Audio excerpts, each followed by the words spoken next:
Welcome everyone. We hope you all are having a great day. But the day isn't that great for the country of Lebanon after the massive explosion it faced on the 5th of August.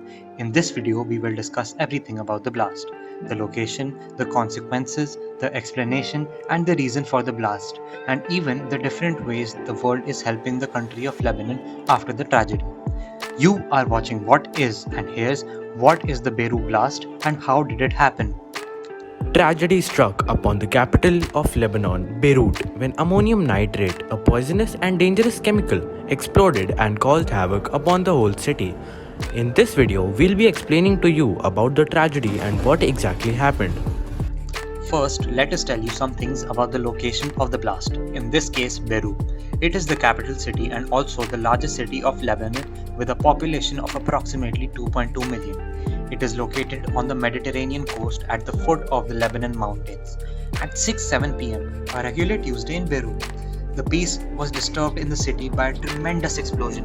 The explosion tore through the city, flipping cars, shattering glasses, and causing havoc to almost every part of the city. It even caused some homes to crumble. It was reported that buildings as far as 10 kilometers were affected by the explosion.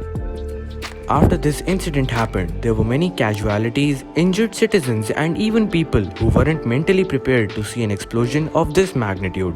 It has been reported that at least 135 were killed and approximately 5,000 injured, not to forget the horror which has been created inside the minds of the residents of Beirut.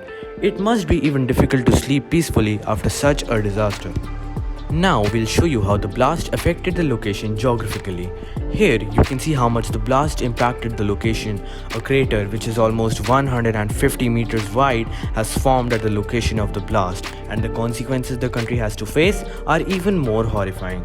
Around 85% of stock grain in Beirut was destroyed, which was being stored in large silos which were evidently impacted from the explosion.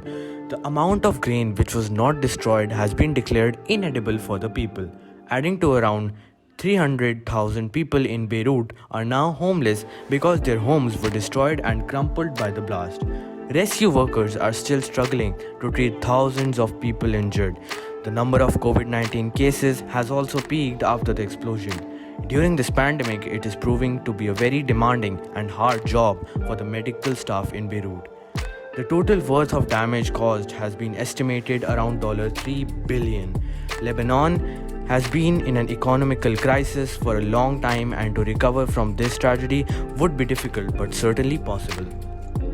Now we'll go through the technical side of things and talk about how the explosion that caused widespread havoc actually happened. Although the exact cause remains undetermined, the investigators say there were two explosions. The first one, of a relatively smaller magnitude, was likely happened in a fireworks warehouse, subsequently followed by a much larger explosion of almost 2,750 metric tons of ammonium nitrate, which had been stored in a warehouse for approximately 6 years, as reported by Prime Minister Sangiab. The ammonium nitrate was here because a Russian ship which came to Beirut as a result of a detour didn't have enough money to pay the port, hence they left the ship. Although many officials had warned authorities of the shortcomings of storing such a big shipment of ammonium nitrate at the Beirut port, but no changes were made. However, some experts have cautioned that the blast could have been caused by more than just ammonium nitrate. Now let us talk about what ammonium nitrate is and what threats it poses when stored in large quantities in cases such as these. Ammonium nitrate, a compound of ammonia and nitrogen, is a highly volatile material used in agricultural fertilizers and bombs. Disasters involving ammonium nitrate are rare, considering the US uses millions of tons of it every year in fertilizers.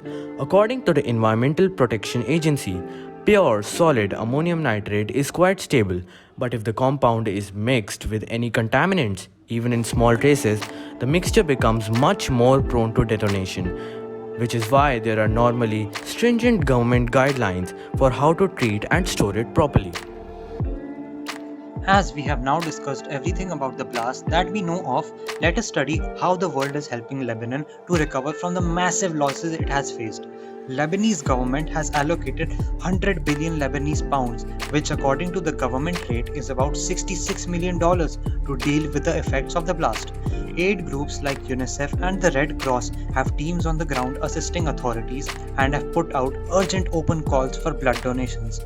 President Trump, Australian President Morrison, Russian President Vladimir Putin all offered support and assistance. Russia has sent 5 planes carrying medical equipment and a team of doctors to set up a field hospital in Beirut. Many more countries have also helped Lebanon in many ways, and we should all appreciate the help of these countries, especially during this tough time for everyone in Beirut. If you also want to help the country and the citizens, you can donate to the Lebanese Red Cross from the link in the description of this video. Remember, every penny counts. Please consider donating to the Lebanese Red Cross.